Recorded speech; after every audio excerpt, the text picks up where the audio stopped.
Salutations et bienvenue dans cette nouvelle vidéo. Aujourd'hui, je vous délivre le tour de la carte à la poche. Ce fameux tour dans lequel le spectateur choisit une carte et bim, en 2 secondes, elle est déjà dans la poche du magicien. Comment c'est possible? Eh bien, vous le découvrirez dans les explications, juste avant de passer à la démonstration. Et justement, en parlant des explications, je vous invite très fortement à regarder cette vidéo jusqu'à la fin. Pourquoi? Tout simplement parce que je vous délivre la manière professionnelle de réaliser le tour de la carte à la poche. C'est un tour qui va vous permettre d'obtenir des réactions de fou quand il est bien fait. C'est un tour qui est un petit peu compliqué, qui va demander un petit peu de technique, mais je vais vous donner chaque conseil pour vous permettre de réaliser ce tour, même si vous n'avez aucune notion en manipulation. On passe directement à la démonstration. Pour la démonstration de ce tour de magie, je vais pouvoir demander à mon spectateur de mélanger le jeu comme il le souhaite. Le spectateur s'exécute. Je vais ensuite lui demander de choisir une carte, celle qu'il veut, de manière aléatoire à l'intérieur du jeu, par exemple cette carte-là. Vous allez regarder la carte, vous la mémorisez bien. Et ensuite, je demande à mon spectateur de placer la carte où il le veut, à l'intérieur du jeu. Donc le spectateur a placé sa carte à peu près au milieu du jeu, ok. Maintenant juste une question, banale. Est-ce que vous pensez qu'il est physiquement possible que la carte ait voyagé du jeu jusqu'à ma poche qui se situe juste là? Alors forcément vous allez me dire, non, c'est impossible. Et pourtant, la carte est passée du jeu jusqu'à, regardez bien, la poche. Tout au fond de la poche, on a la carte du spectateur, qui bien évidemment aurait pu être signée, puisque c'est exactement la même carte. On va passer aux explications. Alors juste avant de passer aux explications du tour de magie, comme d'habitude vous pouvez profiter d'une formation qui est offerte. Je le dis encore une fois, c'est gratuit, c'est le premier lien en description. 3 tours de magie, professionnels, faciles, impressionnants. Des tours qui sont bien évidemment beaucoup trop bien pour être expliqués sur YouTube. Je vous invite à aller voir dans la description, vous avez juste à rentrer votre email et vous recevrez vos 3 tours de magie automatiquement par mail. Ok, alors du coup maintenant pour les explications du tour de magie, c'est un tour que j'ai réalisé des centaines de fois et qui au bout d'un moment, j'ai réussi à le performer à fond. C'est-à-dire que même si votre empalmage, puisque oui, on va utiliser un empalmage, même s'il n'est pas très bon, vous allez réussir à détourner l'attention en fonction de ce que vous allez dire. Chaque mouvement qu'on va faire et chaque chose qu'on va dire aura son importance. Donc suivez bien ces explications jusqu'à la fin, c'est très important si vous voulez être capable de refaire ce tour, qui au final n'est pas si compliqué que ça, si vous donnez de la peine et que vous arrivez à vous entraîner suffisamment. Premièrement, on va pouvoir demander au spectateur de mélanger le jeu. Ça permet d'écarter tout soupçon de forçage. Donc le spectateur mélange le jeu comme il le souhaite, vous ne reprenez pas le jeu, vous lui demandez, pendant qu'il est en train de mélanger, de prendre une carte, celle qu'il veut. Comme ça, au moins, il est sûr que le choix est aléatoire. On a donc le 6 de cœur. Maintenant, on va demander à un spectateur de nous dire stop quand il le souhaite pour placer sa carte où il veut dans le jeu. Du stop par exemple ici, je vais mettre la carte dans ce sens-là. Et bien évidemment, elle devrait être dans ce sens-là, c'est juste pour que ce soit plus simple après. Ensuite, on va utiliser la technique qu'on veut pour récupérer le break sur la carte. Soit vous êtes débutant et vous voulez placer votre petit doigt ici, et on place le jeu, et on a breaké, on égalise en même temps, et on a breaké la carte du spectateur. C'est-à-dire que là, hop, on a la carte ici. Soit on effeuille en replaçant les cartes, on effeuille en exerçant un léger décalage. Hop, j'effeuille de cette manière, ce qui me permet, en égalisant comme ça, de soulever le paquet et de récupérer un break. Hop, avec le petit doigt juste ici. Donc une fois qu'on a un break au niveau de la carte du spectateur, on a plusieurs techniques. Technique avancée, on va pouvoir effectuer. Donc là on a carte, le jeu, carte breakée. Technique avancée, on effectue le pass que je viens de faire au ralenti. Donc le pass, je vous l'ai déjà montré, vous tapez Abracademy saut de coupe. Donc c'est un saut de coupe. Abracademy saut de coupe et vous saurez comment faire un saut de coupe. Je vous mettrai un petit i pour la vidéo. Donc on a le jeu ici, et en fait on prend la partie du haut, hop, qu'on place en bas, de cette manière. Parce que bien évidemment, comme on le fait à vue du spectateur, lui, il ne voit rien. On a le jeu ici, hop, et d'un coup, on fait remonter la carte sur le dessus du jeu. Sans que le spectateur le voie, c'est ce que j'ai fait dans la démonstration. Maintenant, j'imagine que la majorité d'entre vous ne seront pas capables de faire cette technique-là, en tout cas pas tout de suite. Donc, il y a une technique que je vous ai déjà expliquée pas mal de fois, qui est de garder le break ici, donc avec le petit doigt. On récupère le break avec le pouce, ici. Ensuite, on va couper la moitié du jeu, qu'on va replacer sur le dessus. Et là, on a encore le break qui est là. On recoupe l'autre partie qu'on replace sur le dessus. Et en fait, comme par magie, on vient de faire remonter la carte du spectateur sur le dessus du jeu. À ce moment-là, si vous utilisez ce genre de coupe, je vous inviterai à, pourquoi pas, effectuer un mélange. Donc là, vous pouvez par exemple peler la première et la dernière carte, mélanger le jeu par-dessus, faire ça plusieurs fois, ce qui permet de garder en fait intacte la carte du spectateur qui va être là.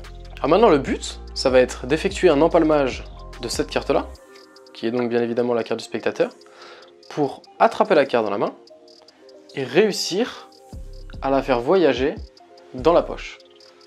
C'est quelque chose qui est assez délicat et donc on va premièrement apprendre l'empalmage. Il existe différents empalmages. Premièrement, vous avez l'empalmage classique de base. Donc comment fonctionne un empalmage? On va chercher ici le coin de la carte, ok, avec le petit doigt. Donc vous allez passer de cette manière-là, quand vous avez la main sur le jeu, hop, on a la main sur le jeu, et en fait ce qu'on va faire, c'est qu'on va lever la carte, exercer une pression pour qu'elle se colle au niveau de la main. Et là, on a la carte qui est donc empalmée de cette manière sur la main. Première technique. Donc, on a la main de cette manière-là. Bien évidemment, il faut le faire rapidement. Donc, hop, classique, tac. Et là, on a empalmé la carte ici. Donc, on a empalmé en faisant hop, on pousse au niveau avec le petit doigt. En fait, c'est le petit doigt qui fait tout. On pousse avec le petit doigt et on exerce une pression pour récupérer la carte. Comme ça. Et bien évidemment, le but étant de le faire assez rapidement de cette manière. Hop là. Maintenant, le deuxième empalmage, et c'est celui que j'utilise, c'est un empalmage où on va directement utiliser notre petit doigt ici pour aller empalmer la carte. C'est-à-dire que c'est pas la main entière qui va venir empalmer, ok?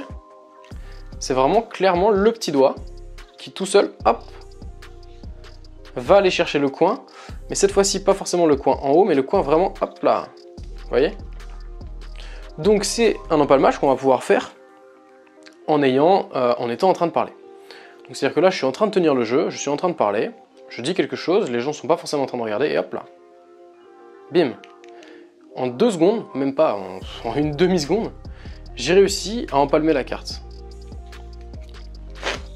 Comment je fais ça? Je tiens le jeu de cette manière, je vais pousser avec mon pouce, en fait pendant que je tiens le jeu, je vais pousser avec mon pouce la carte, pour que le coin dépasse, vous voyez, ici je vais faire dépasser le coin, et pour que très rapidement, j'arrive à exercer une pression avec mon petit doigt, j'ouvre, j'exerce une pression avec mon petit doigt, et au moment où je referme, la carte est déjà placée sur la main.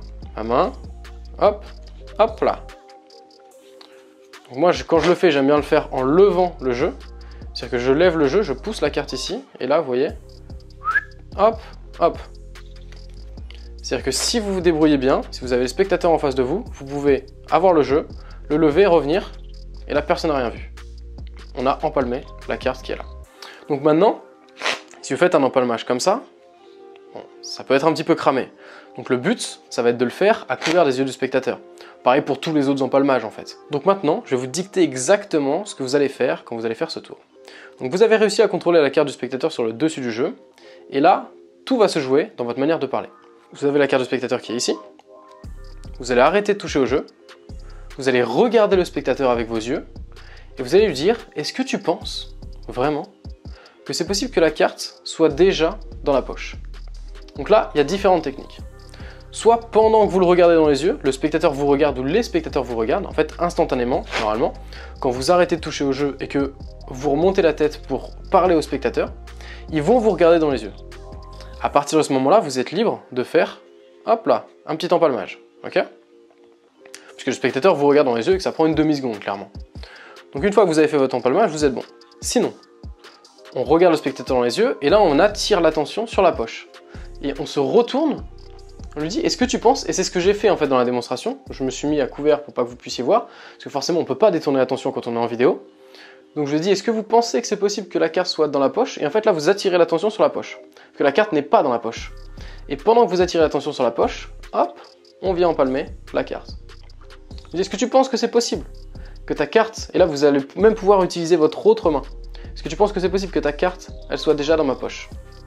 Le spectateur vous dit, bah non, c'est impossible. Et là vous lui dites, eh bien pourtant, et c'est là que c'est très important, vous avez la carte qui est empalmée ici, ok? Et bien pourtant, et là vous gérez les angles de vue, si vous avez les spectateurs en face de vous, vous ne mettez pas comme ça, mais vous décalez comme ça, vous pliez la main en collant ce doigt-là, très important, regardez ce doigt-là collé, vous allez plier la main comme ça avec la carte, vous allez dire, eh bien pourtant, ta carte qui était dans le jeu, au milieu du jeu, est déjà passée, et là vous gardez le doigt en flèche, ok, est déjà passée dans la poche. Et donc là, toute la subtilité va être dans le fait de garder ce doigt-là comme ça, et très rapidement, on va glisser la main dans la poche, mais de cette manière. C'est-à-dire que là, je glisse la main, là je suis toujours en empalmage quand je suis comme ça. Je glisse la main et je vais utiliser mes doigts, donc là je vous montre ce qui se passe dans ma poche. Je vais utiliser mes doigts ici pour pousser la carte le plus profond possible. Donc en fait, j'ai la carte qui est là, ok. Est-ce que tu penses que c'est possible que ta carte soit dans la poche? À ce moment-là, j'attire l'attention, j'effectue dans la poche ici, j'effectue mon empalmage. Ils vous répondent, eh bien, ta carte, qui était dans le milieu du jeu, est déjà passée, hop, et là, je rentre comme ça. Vous voyez? Je garde cette position, est déjà passée dans la poche. Et là, en fait, ce que je vais faire, c'est que je vais utiliser mes doigts, comme je vous dis, pour pousser la carte le plus profond possible. Donc là, ce que je fais, c'est que, hop, vous voyez pas, mais je pousse la carte pour donner l'impression qu'elle est tout au fond de ma poche et que je la récupère comme ça avec ces deux doigts. Empalmage, ce qui se passe dans ma poche, c'est ça. Hop, je pousse la carte le plus profond possible, mais ça, le spectateur ne le voit pas puisque la poche est ici, ok. Et ensuite, je fais comme si je récupérais la carte très profond dans le jeu en la ressortant de cette manière. C'est pour ça que j'arrive à passer de ça, où la carte est clairement là, à hop, je la fais glisser comme ça avec mes doigts le plus profond possible. En fait, en faisant croire que j'essaye de la chercher, de la récupérer. Et là, je viens délicatement récupérer la carte du bout des doigts et la révéler au spectateur. Et bien évidemment, c'est exactement la même carte. Voilà pour les explications de ce tour de magie. J'espère avoir été clair. Je pense vous avoir donné tous les bons conseils. Maintenant, vous n'avez plus qu'à suivre exactement ce que je vous ai dit à la lettre. La formulation, la manière d'interpréter le tour est très importante. J'espère que vous serez capable de le refaire assez rapidement. Croyez-moi que oui, ça va vous demander de la manipulation, un petit peu d'entraînement, mais il est 100% faisable. Si je l'ai fait, vous pouvez le faire. Maintenant, moi, je vous dis à la prochaine pour une prochaine vidéo et un prochain tour de magie. Salut à vous.